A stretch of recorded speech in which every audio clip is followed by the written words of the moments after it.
Now, Brian has raised two different issues, and I'm going to read them so I don't get them mistaken because each is separate, though they're connected as one idea. Science can't say whether God represents a loving, vengeful, or non existent being.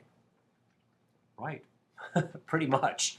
Science is really not in a very privileged position to tell us hardly anything about the supernatural world. Now, as I've argued in the past, you cannot disprove the existence of a supernatural being through science. It's not capable of doing that. However, scientific evidence, like the design features of the universe, may be used to infer the existence of an intelligent designer. So there's an interesting relationship there.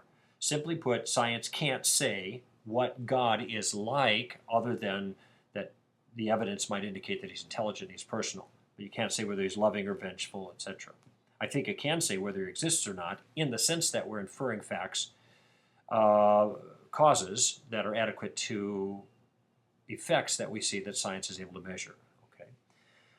Second, he says, but researchers have revealed for the first time how such religious belief triggers different parts of the brain.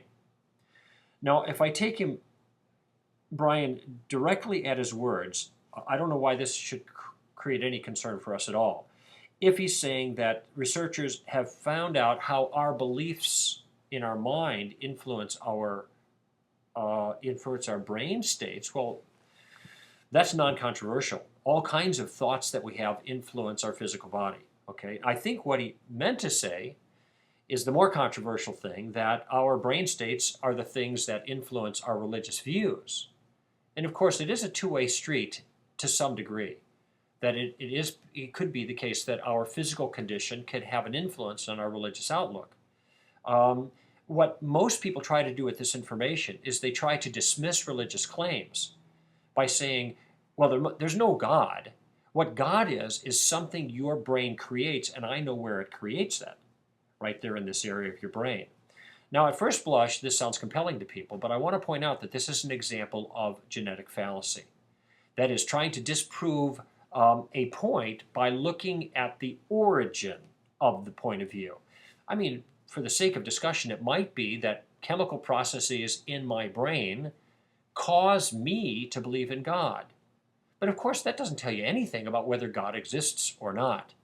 Whether or not he exists depends on external evidence. You can't simply explain away God's existence because you think that I have a chemical reasons for believing in God, or chemical causation, or even emotional things. Oh, you believe in God because you need a father figure or something like that. You need a crutch. Well, I might need a father figure. I might need a crutch, and it may be, for the sake of discussion, that my beliefs are caused by chemistry in the brain. But none of those things address the question of whether God exists. They just tell you about Greg Koukl's brain or Greg Koukl's emotions or psychological state.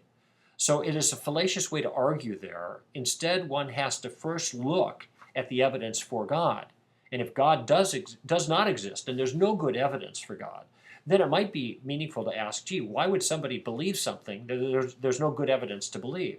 Oh, I know, he's got this brain activity that causes him to do that. Oh, that now it makes sense. Well, that's getting the right order. If you first try to dismiss a view for some brain causation explanation without showing that the view itself is false, you've got the tail wagging the dog. One last thing, though, is that there are always relationships between the mind activity and the body activity, or mind states and brain states, soul states and brain states. Just because there are correlations, that is, when you're thinking about God, some part of your brain lights up. When you're doing a moral action, some other part of your brain lights up. Because there's a correlation between those two does not mean that one is causing the other. This is a mistake that's made all the time in neurology, neuroscience, and even in philosophy and the science of mind, which is the philosophical area that's related to this question. Just because there is constant correlation doesn't mean there's causation. That's a different question entirely.